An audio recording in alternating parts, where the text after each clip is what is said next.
Un gusto estar con ustedes nuevamente en su programa Nuestro Momento con Él. Les damos la más cordial bienvenida, sean bendecidos en el nombre de Jesús. Y es un gozo para nosotros compartir este nuevo programa sobre este tema tan especial de la supremacía del sacerdocio de nuestro Señor Jesucristo. Así es que vamos a dejar el tiempo a nuestro amado pastor. Amén. Es un gusto saludarlos nuevamente y quisiera robarles un minuto para darle gracias a Dios por tanta bondad y tanto amor que nos permite compartir esta carta de los Hebreos con ustedes, para que nosotros podamos tener un acervo espiritual mucho más fuerte.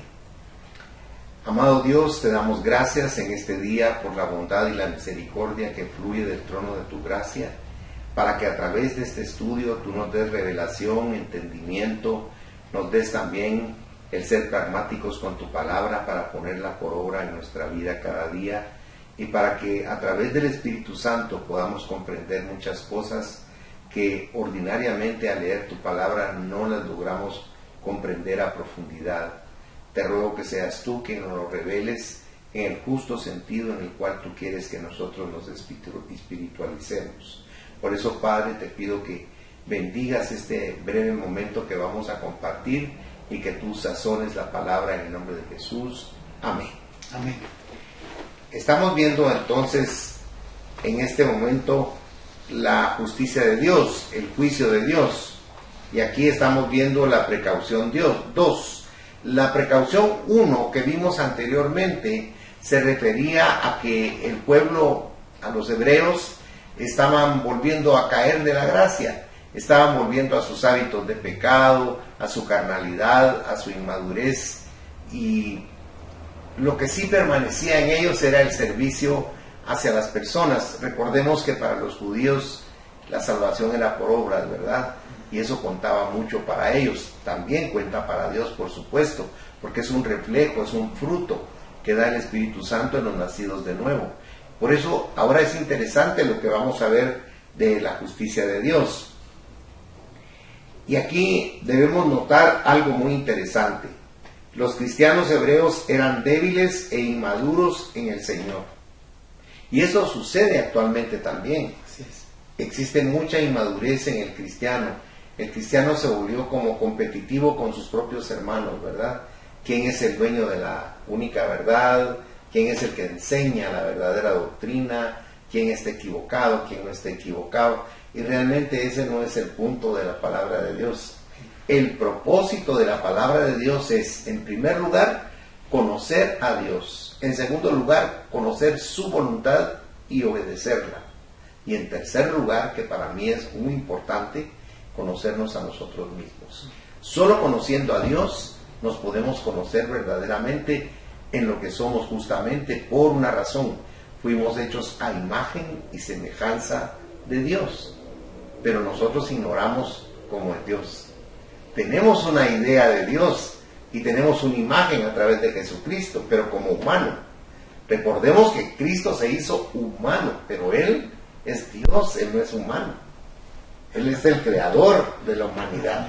Entonces, los judíos hace muchísimos miles de años le decían el irreconocible, pero lo decían en el sentido de que ellos no podían reconocer quién era Dios en sí. No había un parámetro para Dios. El parámetro es el ser humano, pero Dios no es humano. Dios trasciende lo humano. Por eso es que Dios puede hacer milagros portentosos y sobrenaturales, porque Él no es humano, Él es Dios. Entonces nosotros tenemos que llegar a profundizar y conocer ese Dios. Pero es un Dios que, como lo estamos observando por el autor de Hebreos, nos dice que es un Dios de justicia. Es un Dios justo. ¿Por qué es que Dios nos presiona con la justicia? Para que no caigamos de la gracia. Porque si ustedes se recuerdan, Pablo decía, el que esté firme, mire que no caiga.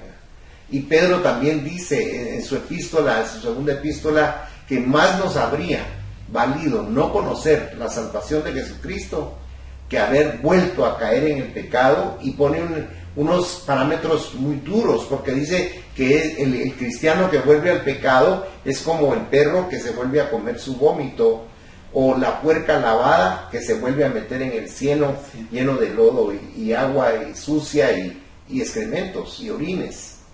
A eso lo compara cuando uno cae de la gracia. Por eso es que nosotros no podemos ser inmaduros, sino al contrario, tenemos que ir creciendo cada día más. Recordemos algo que es fundamental en el cristianismo: no somos perfectos. Amén.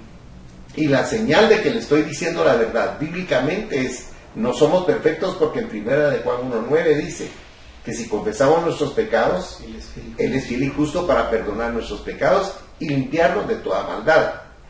Ahora, también dice en 1 de Juan, en el capítulo 2, versículos 1 y 2, hijitos, dice, no pequéis, dice él ahí, ¿verdad? Y si alguno hubiere pecado, abogado tenemos para con Dios a Jesucristo el justo, el cual es la propiciación por nuestros pecados, y no solo los nuestros, sino los de todo el mundo. Entonces, Dios nos está diciendo ahí que necesitamos limpiarnos todos los días, porque en esta naturaleza nuestra no podemos ser nosotros inmaculados. Somos personas que pecamos de una y mil formas, hasta sin querer pecamos. Pero aquí estamos enfocando directamente la actitud que yo tengo como cristiano para que no caiga de la gracia. Porque si yo caigo de la gracia, le estoy dando lugar al diablo, y si le doy lugar al diablo, él va a tomar control de mi existencia. Y yo quiero que el control de mi existencia lo tenga mi espíritu, con la fuerza y el poder del Espíritu Santo dentro de mí, para que mi espíritu gobierne a mi alma y a mi cuerpo, para que mi cuerpo no haga lo que quiere hacer, sino que se pliegue, se sujete a Dios. Por eso es tan importante un pequeño versículo que está en la carta de Santiago, donde dice en Santiago 4:7, dice, someteos pues a Dios, resistid al diablo y huirá de vosotros. Porque Satanás, cuando ve que nos sometemos a Dios, que queremos obedecer a Dios, él dice, aquí no puedo, porque este quiere obedecer a su padre. Y entonces Dios nos da la fuerza, nos da, si ustedes se recuerdan, en Isaías dice en el 41, 30 y 31, dice que los jóvenes se fatigan y se cansan, pero los que estamos esperando el poder de Dios, dice, vamos a tener fuerzas renovadas como de águilas, ¿verdad? Vamos a alzar el vuelo, en el sentido de que vamos a estar por encima de las circunstancias que nos agobian, y vamos a estar llenos de esperanza y de fuerza para poderlas enfrentar y solucionar, ¿verdad? Eso es lo que nos está tratando de enseñar aquí el autor de Hebreos, que para mí es Pablo, aunque hay una gran disyuntiva en eso. Eso no es tema, ¿verdad? Ahora dice, ellos no estaban creciendo en el Señor, y algunos se encontraban tan cerca de caer del estado de gracia que tuvieron que advertirles severamente. Pero no habían olvidado a los pobres, a los enfermos, a los postrados en cama, a los que no podían salir de casa, aquellos que necesitaban atención y ayuda. Se habían endurecido con el Señor y su palabra, se habían vuelto tardos para oír y ya no escuchaban la predicación y enseñanza de la palabra de Dios. Pero se habían mantenido en comunicación con las personas que necesitaban ayuda. Se habían endurecido espiritualmente, pero no se habían endurecido en el servicio y ministerio social. Habían perdido interés en Cristo y en su palabra, pero se mantenían activos ayudando a otras personas. Sucede lo siguiente: Dios mismo está muy interesado en los necesitados. Note las palabras, vuestra obra y trabajo de amor que habéis mostrado hacia su nombre. Dios ama y cuida del pobre y el necesitado, tanto como lo hace por cualquier persona. Por lo tanto, cuando una persona ministra a los pobres y los necesitados, Dios lo ve y no se olvidará. Dios se preocupa por cómo tratamos a las personas, y Él percibe el amor nuestro que llega a los pobres y a los necesitados. Por ende, necesitamos recordar la justicia de Dios. Que Dios no es injusto ni parcial. 2, que Dios no olvida, Él lo ve todo. Que las obras y trabajos de amor son actos de amor, notemos, hacia Dios. ¿Se recuerda usted que hay una porción donde dice la palabra que lo hagamos todo como para Dios, ¿verdad? Sin contiendas ni desánimo, sino que lo hagamos todo como para Dios, porque casi siempre queremos hacer algo, pero en el fondo nos queda una cosita pequeña ahí donde quisiéramos que la gente dijera: gracias por lo que hiciste, qué bueno lo que hiciste. Queremos como recibir algún elogio por lo que estamos haciendo, pero Dios dice que eso no vale la pena, porque hasta ahí llega. En cambio, si nos quedamos callados, el que nos va a recompensar es Él. Él nos va a reconocer lo que necesitamos. Entonces, Dios es justo. Él no olvidará nuestro amor por Él ni por las personas. Él va a juzgarnos. Por consiguiente, debemos amarlo a Él, a su palabra, interesante, y a su pueblo. Y aquí tenemos un pensamiento de William Berkeley, un siervo de Dios. Y él tiene un comentario muy práctico acá que estimulará el corazón de aquellos que puedan estar endureciéndose para con Cristo y su palabra. Y nos dice: aquí tenemos una gran verdad práctica. En ocasiones en la vida cristiana atravesamos tiempos que son áridos. En ocasiones los cultos de la iglesia no tienen nada que decirnos. En ocasiones la enseñanza que recibimos en la escuela dominical, o el canto que entonamos en el coro, o el culto que damos en una junta, o una corte, o un comité se vuelve una obra sin amor. En tales momentos podemos hacer dos cosas. Podemos dejar de asistir o de trabajar. Si hacemos esto, estamos perdidos. Podemos continuar así tristemente, y lo raro es que si lo hacemos de seguro, la luz y el romance y el gozo volverán nuevamente. En tiempos áridos, lo mejor es continuar con los hábitos y la rutina de vida cristiana y la vida de la iglesia. Si lo hacemos, podemos estar seguros de que el sol brillará de nuevo. Mire que nota más linda, es una exhortación para nuestro corazón, porque a todos nos pasa eso. Nos entra el desánimo espiritual, sí. ¿no? Acordate que estamos bajo un mundo que tiende a que nos depresemos, nos entristezcamos, nos desesperemos. La semana pasada un joven, un hombre ya no tan joven, maduro, 42 años, se vio tan desesperado por las deudas que tenía, en las que él mismo incurrió, sirvió de fiador y tuvo que pagar, y ya no pudo vivir más porque le quitaban todo lo que él ganaba. Lo que encontró, la solución que encontró fue llegar a un puente y lanzarse al vacío. A más de 100 metros de profundidad cayó y falleció, lógicamente. Pero el punto no es que haya muerto, el punto es que él no tenía esperanza. Y la esperanza nuestra es Dios. Y cuando ponemos nuestra fe en Dios, Él acude a nosotros y nos trae la resolución de los problemas. No nos resuelve los problemas, porque entonces nos daría la comida masticada, pero nos resuelve el que nosotros tengamos la agudeza en nuestro corazón de encontrar las respuestas y los recursos necesarios y salir adelante de nuestro problema.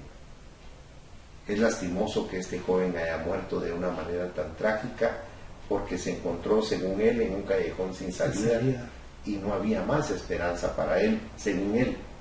Pero cuando le presentaron a Cristo, siempre lo rechazó. Entonces, es una situación frustrante, de verdad, para los padres. Nuestro segundo pensamiento es que la justicia y juicio de Dios, el hecho de que Él lo ve todo y no olvida nada, debería incitarnos a nunca caer en el estado de la gracia. La justicia y el juicio de Dios son una precaución contra el regreso al mundo y la negación de Cristo. ¿Por qué nos está hablando esto en la carta a los hebreos? Porque estamos en el mundo.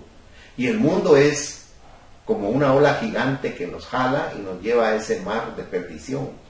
Siempre nos quiere como un imán atraer y arrastrar. Y a veces nosotros nos queremos dejar arrastrar por eso. Por eso nos está exhortando aquí la palabra, para que encontremos una salida, una respuesta, una solución. Y para eso te voy a rogar que nos leas las llamadas Mateo 16:27. porque el Hijo del Hombre vendrá en la gloria de su Padre con sus ángeles, y entonces pagará a cada uno conforme a sus obras. O sea que va a haber una recompensa, ¿verdad? Conforme a las obras que hemos tenido. Es curioso que cuando morimos vamos al tribunal de Cristo, pero ese tribunal no es para condenarnos, sino precisamente para eso, para concedernos la gracia, el favor y las coronas a las que tenemos derecho por lo que hayamos hecho. Ahora, si vamos a 2 Corintios 5:10. Porque es necesario que todos nosotros comparezcamos ante el tribunal de Cristo, para que cada uno reciba según lo que haya hecho mientras estaba en el cuerpo, sea bueno o sea malo. Porque es necesario, dice ahí, ¿verdad? O sea, no es una sugerencia, no es una circunstancia fortuita, sino que es algo que tiene que ser así. Pero si ustedes notaron al final de la llamada que Pablo nos revela, nos está diciendo que vamos a recibir una retribución según lo que hayamos hecho, sea bueno, dice, o sea malo. De las dos formas va a haber retribución. Y qué bueno que sea por lo bueno, ¿verdad? Valga la redundancia. Primera de Pedro 1, verso 7. Para que sometida a prueba vuestra fe, mucho más preciosa que el oro, el cual, aunque perecedero, se prueba con fuego, sea hallada en alabanza, gloria y honra cuando sea manifestado Jesucristo. O sea, nuestra fe es este recorrido que tenemos de vida, donde aplicamos la fe para honrar a Dios con nuestra conducta, ¿verdad? Con nuestras obras. Las obras son el reflejo de la salvación de Cristo que tenemos en nuestro corazón. Si nacimos de nuevo, nuestras obras pueden ser lo que Dios espera, ¿verdad? Lo espiritual, lo productivo, lo bueno, o como lo señala Pablo en Gálatas 5, 21 y 22, ¿verdad? El fruto del Espíritu, dice, amor, gozo, paz, paciencia, bondad, benignidad, fe, mansedumbre y templanza. Pero la realidad es que esas son cosas que van a fluir poco a poco de nosotros por la entrega a Cristo que tuvimos. Porque aquí nos está diciendo Pedro que nuestra fe va a ser sometida a una prueba, dice él, ¿verdad? Y que el propósito es que entendamos que somos como el oro. El oro lo calientan a grandes temperaturas y cuando se licúa lo que flota es la escoria. Entonces, para ser oro puro se necesita que tenga que pasar por un fuego muy intenso para quitar lo que nos sirve. Cuando nosotros nos vienen pruebas en nuestra vida, nos enojamos con Dios porque no lo vemos así, sino lo vemos como una injusticia de parte de Dios para nosotros. ¿Por qué nos pasa eso? ¿Por qué Dios permite eso? Mientras más lo busco, más duro me cae. Incluso hubo una oportunidad en que una persona dijo, yo no quiero ser muy espiritual porque luego le vienen las pruebas a uno. Pero la realidad es que las pruebas son ese fuego que prueba nuestra fe, pero también la crisola, la fortalece y la hace resistente. El Salmo 58:11.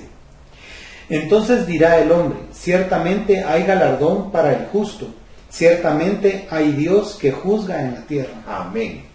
Hay un Dios que está juzgando. El Salmo 62:12. Y tuya, oh Señor, es la misericordia, porque tú pagas a cada uno conforme a su obra. Exactamente. Salmo 96:13. Delante de Jehová que vivo, porque vino a juzgar la tierra, juzgará al mundo con justicia y a los pueblos con su verdad. Y es interesante que dice su verdad. Y dice, delante de Jehová que vino. Sí. Está hablando de Cristo, ¿verdad? Amén. Que vino, porque está asegurando que vino. Amén. Dios. Él ya había venido espiritualmente, por supuesto, pero aquí estamos viendo que Él se encarnó para estar con nosotros, Dios con nosotros, ¿verdad? Porque vino a juzgar la tierra, dice. Juzgará al mundo con justicia y a los pueblos con su verdad, que es la palabra. Esta palabra de Dios es la única verdad que puede existir para nuestro corazón. Ahora, si leyéramos por favor el Salmo 62:12. Y creo que lo leímos. No. Y tuya, oh Señor, es la misericordia, porque tú pagas a cada uno conforme a su obra. Exacto. El Salmo 96:13. Delante de Jehová que vino, porque vino a juzgar la tierra, juzgará al mundo con justicia y a los pueblos con su verdad. Perdón, tú tenías razón, ya lo habíamos leído, perdón.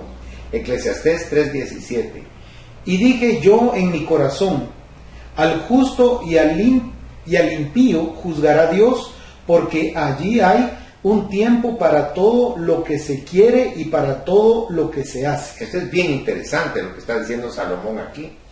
Él está reconociendo que al justo y al impío, o sea, al espiritual y al natural, que no le interesa a Dios, dice, Él lo va a juzgar, porque hay un tiempo, dice Él, ¿verdad?, para todo lo que se quiere y para todo lo que se hace. Y la última llamada que vamos a leer esta mañana es Hebreos 6, 11 y 12. Pero deseamos que cada uno de vosotros muestre la misma solicitud hasta el fin, para plena certeza de la esperanza, a fin de que no os hagáis perezosos, sino imitadores de aquellos que por la fe y la paciencia heredan las promesas. O sea, aquí estamos viendo nosotros que es una exhortación para que no tengamos pereza ni espiritual, ni tampoco de ánimo, sino que seamos diligentes y que observemos los preceptos de Dios para obrar en ellos, no dejarlos de lado, porque a veces la pereza espiritual es no queremos leer la Biblia, no queremos orar, no queremos ir a la iglesia, no queremos hablar de tópicos espirituales, y ahí esa es una pereza que tenemos que tener cuidado. Nuestra diligencia es para que nosotros nos acerquemos más a Dios. Saben, para concluir quisiera decirles algo que a mí me ha impactado mucho, y es el hecho de que lo que más me aparta de Dios no es el diablo. Lo que me aparta de Dios es cuando yo peco, cuando yo lo ofendo, cuando le desobedezco, cuando no quiero hacer la voluntad de Él.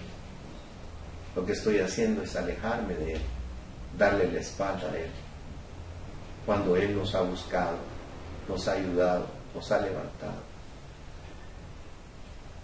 Yo quiero que sepan que Él no solo es su creador, no solo es su proveedor, su protector, sino es su amigo. Por eso no le podemos dar la espalda, porque Él anhela estar con nosotros. Y eso no lo estoy inventando. Si usted va al Evangelio de Juan, capítulo 5, versículo 15, ahí dice que Él no nos va a llamar más siervos, porque el siervo no sabe la voluntad del amo, sino que nos ha llamado amigos, porque todo lo que Él sabe de su Padre nos lo ha dado a nosotros a través de la palabra. Entonces incrementemos nuestra fe, nuestra buena voluntad, nuestra diligencia para agradar a Dios, que al final va a redundar en una gran prosperidad integral para nuestro diario vivir. Nuestro amado hermano el pastor nos despide en oración.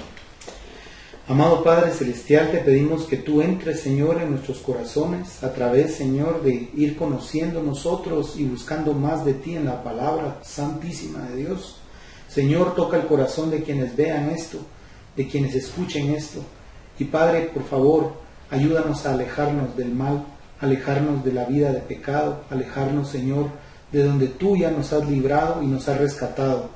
Que no volvamos, como decía el pastor hace un momento, a el vómito o a ensuciarnos nuevamente en un cieno de pecado del cual ya Dios nos sacó y nos limpió. Ayúdanos, Cristo, a permanecer. Ayúdanos, Señor, a buscar la santidad sin la cual nadie te podrá ver. Ayúdanos, Padre, a tener una comunión contigo y que sea algo maravilloso, emocionante, hermoso, que sea algo que nuestro corazón, Señor, albergue y guarde siempre. Yo te pido, Cristo, que bendigas a todos en el nombre del Padre, el Hijo y el Espíritu Santo. Amén, Señor. Amén.